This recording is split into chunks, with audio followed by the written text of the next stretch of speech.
thì rất mong bộ phận kỹ thuật có thể hỗ trợ dùm, đó là đây là một cái phần pre-record presentation nên sẽ có luôn cả subtitle cho mọi người bằng tiếng Việt luôn, nên cái đó mọi người có thể thoải mái.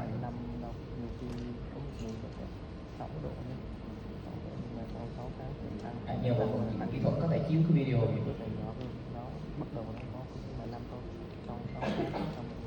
và cuối cái phần video này thì sẽ có cái phần trả lời hỏi đáp và mình zoom call trực tiếp với lại giáo sư. It's a pleasure to be here today presenting to all of you, although not in person. I'd like to start by thanking the Vietnamese Ophthalmology Society for the invitation to present here today, and specific thanks to Dr. Wu Chan. And I'll be speaking on real-world myopia management, and my disclosures are listed on this slide. As most of us know, we've heard that myopia is predicted to rise in prevalence in years to come. Very recently, the National Academies of Sciences, Engineering and Medicine in USA put out a 350-page report. The headline is that myopia should be called a disease. And this is an independent group from outside the field that were asked to look into myopia. And the implications of myopia to be labeled a disease means that there will be a lot more investment and a lot more strategies coming through, which is good. But it also means that there will be more regulations and more standards coming about in terms of how we manage myopia. So that's the space that needs to be watched very closely. And again, most of you are likely to be very familiar with this publication by Holden et al. And I was part of this publication, which indicates that by the year 2050, nearly half of the world's population will be myopic. Now, in this, for this publication, we looked at the evidence from 1990 up until 2015, and based on the evidence, based on the prevalence figures, assuming that the risk factors were to continue to be the same, we estimated into the future. Now, a decade has passed since the Holden publication, and there's a lot of interest from groups in trying to understand whether these prevalence figures still hold true. So at the recent International Myopia Conference, there were some presentations, and one such was from some of the authors from the original paper themselves. And what they did was to take a look at the prevalence. And what you see here is that the Holden publication, based on the estimation, the prevalence is lower in certain countries, or in other words, the Holden publication is overestimated in some regions. For example, in East Asia, the prevalence is lower in older children. On the other hand, it's also shown that probably there's some underestimation in certain other regions. For example, in South Africa and Latin America, the prevalence is higher than estimated. So based on this, it appears that overall the prevalence is still continuing to rise, and that the prevalence is somewhere close to what we originally estimated with the Holden publication. Or in other words, the trend is for rising prevalence. Additionally, we also heard from Professor James Woods, who's been conducting surveys with practitioners on a regular basis. And this survey asks the practitioner to rate the level of concern with respect to myopia they see in the practice, the perceived effectiveness of various myopia management solutions, the impact that it has on their practice in terms of customer loyalty, revenue, and so on. And what the data suggests is that, and I've just taken only one of the highlights, and it indicates that the perceived effectiveness of myopia management spectacle lenses has increased since 2022. And that fits well with most of us because the newer generation of spectacle lens designs appeared on the scene thereabouts. And they are showing much higher efficacy than before. And the International Myopia Institute's infographic is a good place to start in terms of the strategies we have to reduce the onset of myopia. And these are expanding to beyond outdoor time to also include things like atropine and more recently even spectacle lenses, as well as strategies to slow the progression of myopia across spectacles, contact lenses, and pharmaceutical therapies. We've heard that red light therapy is effective in slowing the progression of myopia, but I'm not going to discuss that today because there's a controversy with respect to the safety of these devices, and we will wait for that to be resolved before we discuss as to whether these are applicable for use in children. So where are we with respect to the various strategies? So most of you, again, are quite likely familiar with the various approaches. So I'm going to just use the next few minutes to tell you as to what's happening in the field, what are the trends and patterns that we are seeing with respect to use of these strategies. With respect to atropine is being studied for its ability to reduce the onset of myopia or the incidence in pre-myopes. So here's a meta-analysis that was conducted, and as you can see, higher concentrations of atropine, 0.05%, 0.025%, appear to be effective in reducing the incidence of myopia. In addition, there also appear to be certain practice patterns to try and achieve the efficacy without the side effects. So one such is to use a higher dose or a loading dose followed by lower concentrations of atropine. There are also certain controversies around atropine. Does 0.01% atropine really work? For every article that says it works, there is equally another article that shows that it does not work. Then the same extends to rebound. If there is no efficacy, there is no rebound. And again, you see publications saying both ways. And also there is a lot in the space of combination therapy with atropine and optical strategies. And while some of them are saying that combination therapy is more efficacious than monotherapy, there are some articles which do show that there is no improved efficacy. With respect to contact lenses, there are multiple lens designs, and it has been shown that these lenses are quite effective in slowing progression of myopia. So we've got lenses that impose myopic defocus at the retina with the use of these positive powered zooms in the lens. They could take the form of the rings, as in my-side lenses, flat plus power, as in the case of the center distance bifocal, or varying power profile, as in the case of these extended depth of focus lenses. In addition, there is information that also shows that contact lenses, these strategies are effective in older children 12 years and above, and that came from my side study. Furthermore, there is also data that shows that the risk of complications that we see in children wearing contact lenses is no different to that of the risk that we see in adults.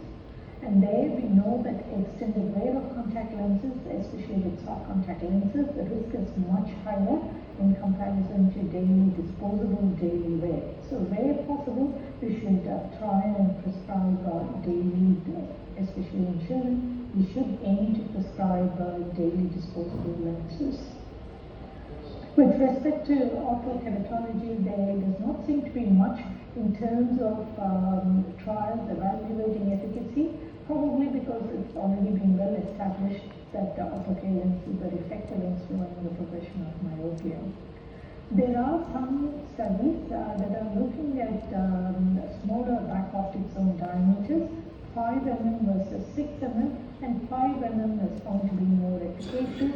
And the hypothesis is that a smaller back optic zone diameter means that you will have the treatment zone, or the ring, or the myopic defocus ring, in the pupillary area, and in the pupillary area, and therefore helping with controlling progression.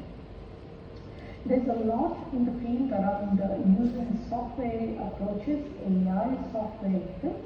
But one thing we have to remember is that the AI software fits appear to be directed towards improving the fit or in trying to reduce the number of lenses that one would have to pre-select to achieve an optimum fit, and there is no indication that these AI-based software effects are going to give us a more better efficacy than what we see with the conventional approaches.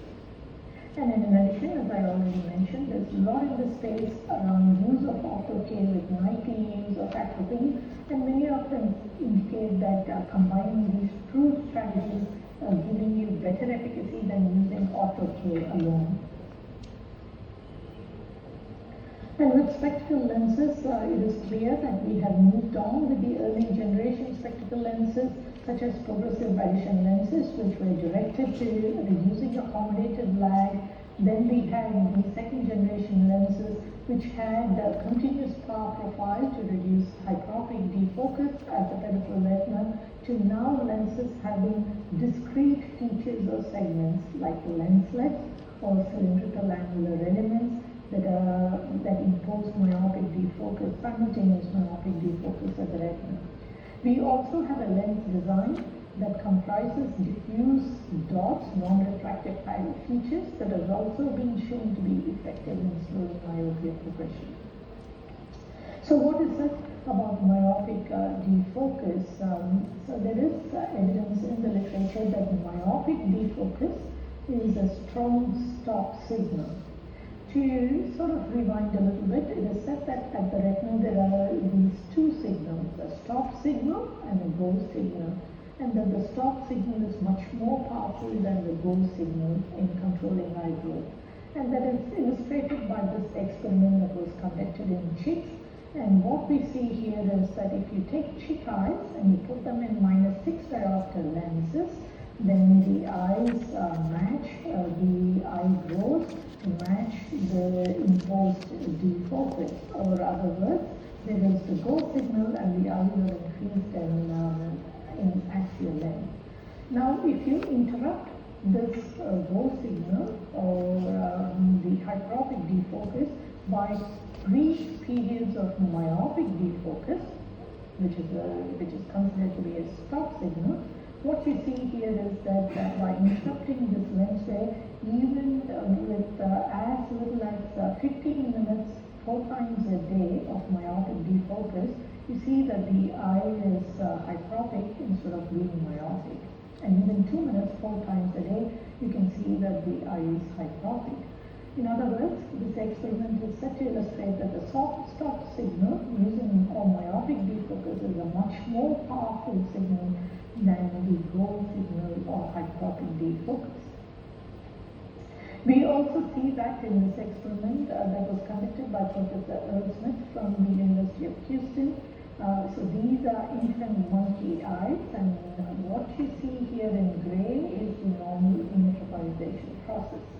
Now, if you take these infant monkeys and you put them in full field +3 diopter lenses or myopic defocus, you can see that these eyes remain hyperopic, and that the mean power is illustrated here. Now, if instead of full field you apply simultaneous defocus, concentric areas of myopic defocus and planar power in the ratio of 50 to 50, you see that at the end of the treatment period, the eyes are still hyperopic. If you now reduce the surface area devoted to the plus power or myopic defocus from 50% to 33% to 25% and to 18%, you still see that the eyes remain hyperopic. Again, in other words, illustrating that the myopic defocus is quite a powerful signal in terms of slowing eye growth, and we can also use this information to try and get efficacy with lens designs, to try and get the optimum amount of efficacy without sacrificing variability. Is it only myopic defocus? And as I mentioned previously, there is another lens that uses a contrast-based approach. The hypothesis is that there are mutations in the LNM cone photoreceptors at the mosaic. Or in other words, these mutations represent missing pixels, and it is thought that because there are these missing pixels surrounded by working areas, there is a high contrast differential, or in other words, a bit of an overdrive, and that this is thought to stimulate axial elongation. Therefore, by reducing the contrast overall with those diffuse dots, it is thought that one can reduce this overdrive and lower axial elongation. And this strategy appears to be effective in slowing eye growth. So, we can use one or more of these approaches to fit a child with myopia and monitor them. How do we monitor progression of myopia? In that sense, there are two variables for us to consider. One is the spherical equivalent refractive error and the other one is axial length. Now, spherical equivalent refractive error is quite an important variable, as all of you know, because it defines the start of a prescription or the change of a prescription for a patient. It has a relation with vision or it has a functional outcome. We know that if somebody has got, let's say, -1 diopter myopia, then the vision is likely to be 6.75 or 6.9. So we understand what it means in terms of the functional outcome. It also provides some information in terms of progression, age and ethnicity. For example, we know that an 8-year-old child will progress faster than a 12-year-old child, and we also know that if the child has got more than half a diopter of progression, and if they're European, then it's fast progression, and if it is more than 3/4 of the diopter of progression in Vietnamese eyes, it could mean fast progression. So it helps us understand and also explain it to parents as well as the individuals themselves. However, we do know that spherical equivalent refractive error measurements are not that accurate unless you use cycloplegia. So here you can see that with subjective refraction and non-cycloplegic refraction, the repeatability is very low, as much as 0.63 diopters of variability. In comparison, when you look at eye length measurements with the modern biometers, you can see that it's equivalent to approximately 0.1 diopter or very highly accurate. However, what exactly do these values mean? So when we look at emmetropic eyes, you can see that the axial length values range anywhere from 21.5 to 25 millimeters. So simply looking at the axial length value is not going to tell us much, unlike looking at the spherical equivalent value. We know what -1 diopter means, but here 24.5 millimeters can mean anything. So people have started to look at this area a bit more closely in the recent years, and they've started to assemble these percentile curves. So we can see that when we start to unpack the axial length data, we see that axial length is increasing with age. There are differences between males and females. There are also differences between ethnic populations. So groups have started to put together these percentile curves, which do provide some meaningful information. So these percentile curves are now available as tools in association with biometers, and just by looking at the value, one can tell where this eye sits with respect to the population. If they're placed higher, it means that they are at a higher risk of developing myopia as well as progression of myopia. They're very user-friendly. It can be used to explain to parents as well. However, they do have some limitations. So for example, if somebody has progressed by about 0.2 millimeters, it won't tell you much, especially if they're in some sort of a management approach. It does not tell you whether the change that happened is within the treatment objective. It simply plots it along that percentile curve. And in some populations where the prevalence of myopia is high, as in Vietnam, even the lower percentile curves do not follow physiological eye growth patterns. And in addition, we know that we need different curves for different populations, for different ethnic groups. So it's not that straightforward. More recently, practitioners also have started to begin to have the need to try and understand if a child who's sitting in the chair in their practice, and if they're progressed by a certain amount, whether they can say that the progression is within normal limits or is it fast progression. So they've started to reference the progression values with respect to what you see in emmetropic eyes, because in emmetropic eyes there is small amounts of progression up into teenage years. So here on this particular graph, we've got the progression data for myopic eyes. You can see that both East Asian and European eyes here, East Asians are progressing faster, and the non-myopic eyes. And that can be converted into this composite graph, so that the red line defines the myopic eyes, and the black line, the gray line, defines the emmetropic eyes. And now you can plot the individual eyes. So if a child comes in at 8 years of age, you look at their annual progression, and if it is closer to the myopic eye, then really you need to do more. If it is closer to emmetropic eye, then you know that there is sufficient control and you can monitor them over a period of time.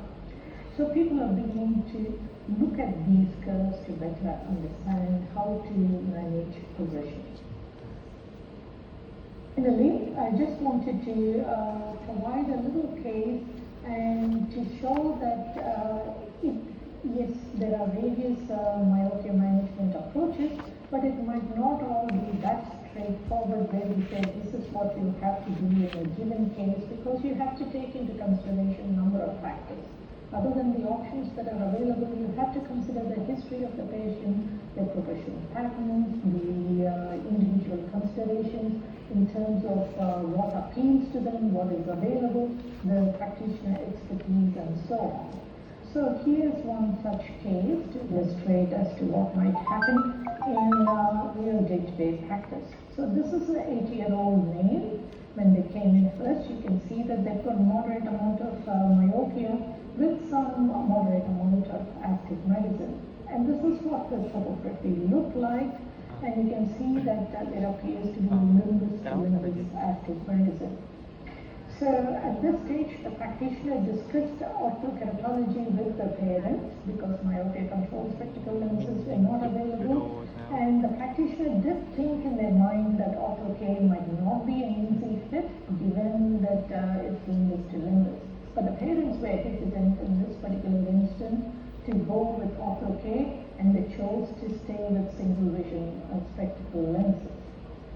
Because there was no other option, the child had to stay in single vision spectacle lenses, and they came back a year later, and you can see that the eye worsened or progressed. At this stage, myopia control spectacle lenses were available, and follow-up, you can see that this child is doing quite well in myopia control spectacle lenses. But this case sort of illustrates the difficulty we have in day-to-day practice. So we can see that, yes, orthokeratology was available, the parents were not interested. The practitioner was hesitant in the first instance. And it is possible that they might have required a better fit or a more optimized fit, or probably even a toric ortho-K lens. Luckily for the patients, when they came back, myopia control spectacle lenses were available. If not, then the practitioner would have had to try and rethink the approach or consider the other approaches as well. And similarly, when they came back at a later stage, the progression appears to be stable, but if not, then again they would have had to need to contemplate other approaches. So day-to-day practice, there's a lot of things that we would have to consider, not just the solutions that are available, but we have to bring in all of it together to try and work out what suits that individual the best.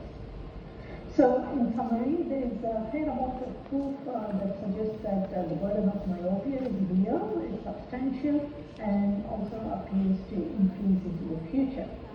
There are now multiple strategies that are available to slow the progression of myopia, and optical strategies such as spectacle lenses that provide an easy, convenient way to address the issue.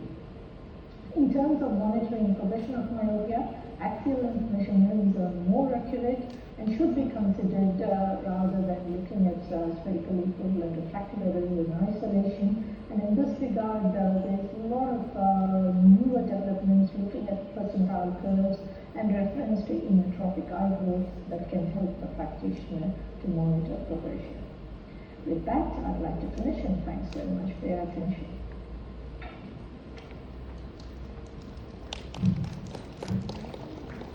Everyone, it's a pleasure to be here today presenting to all of you on the novel person. Rất cảm ơn giáo sư Sankaridas đã dành một cái phần trình bày của mình, một tổng quan về các phương pháp điều trị kiểm soát cận thị. Thì đây cũng sẽ là đến cái phần đặt câu hỏi và giáo sư Sankaridas sẽ có thể trả lời luôn cho mọi người về những cái thắc mắc của mọi người trong cái việc ứng dụng các phương pháp điều trị kiểm soát tiến triển cận thị. Thì cô hiện tại online ở đây thì để nói hơi nhanh hơn một tí xíu, đó là giáo sư Sankaridas là một trong gần như là 20 đến 30 báo cáo viên và cũng như là nhà nghiên cứu nổi tiếng nhất thế giới về điều trị của cận thị và điều trị kiểm soát tiến triển cận thị. Đây là giáo sư của Đại học New South Wales về tại Sydney, Úc, và cũng như đó là tác giả chính của rất là nhiều paper nổi tiếng trên toàn thế giới. Thì thật sự ra là cũng rất là cảm ơn là cô đã dành thời gian để có thể tham gia cùng với mình và để có thể chia sẻ cho mình về nhiều thông tin. Thì bên cạnh đó thì giáo sư Sankaridas cũng hiện tại đang là Global Head của chương trình toàn cầu về cận thị của ZEISS. Thì cũng đã vừa phát triển một cái chương trình, đó là đào tạo một cái hub đào tạo về cận thị và kiểm soát tiến triển cận thị của ZEISS. Thì bây giờ nó cũng đã có version tiếng Việt rồi. Thì đây là một cái hub để mình có thể hoàn toàn đó là access hoàn toàn miễn phí và có thể có đọc được bằng tiếng Việt nữa, nên nếu mà trong trường hợp nếu mà mọi người muốn thì mọi người cũng có thể tham gia cái đó. Và nhân dịp này thì bởi vì hôm nay cô cũng dành một ít thời gian cho mình, thì nếu mà các anh chị có thắc mắc gì về cái bài tham luận hồi nãy cũng như là bài trình bày hồi nãy thì chúng ta có thể đặt câu hỏi. Các anh chị cứ mạnh dạn đặt câu hỏi về phần bằng tiếng Việt, tại bởi vì sẽ có bên bộ phận dịch thuật để chuyển cái câu hỏi bằng tiếng Anh lại cho cô. Rất mong nhận được sự câu hỏi của các mọi người.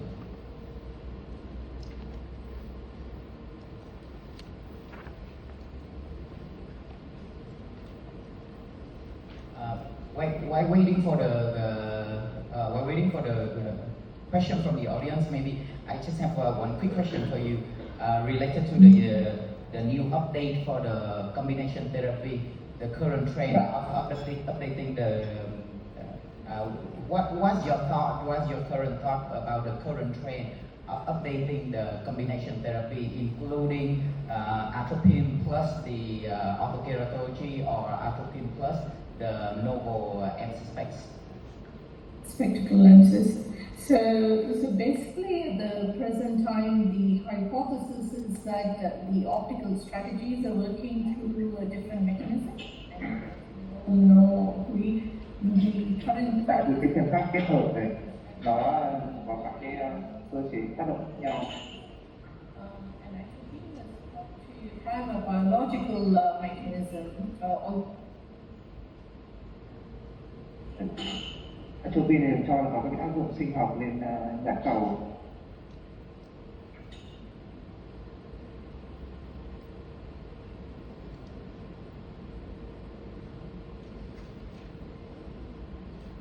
Chúng ta khi đến chúng ta sẽ có cái tác động cộng dồn synergistic effect.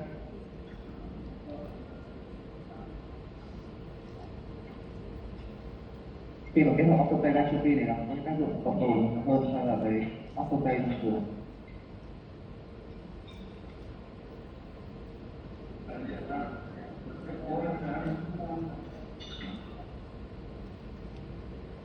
Cái sử dụng với kết hợp orthokeratology atropine thể hiện một cái sự hiệu quả hơn một chút so với orthokeratology thông thường.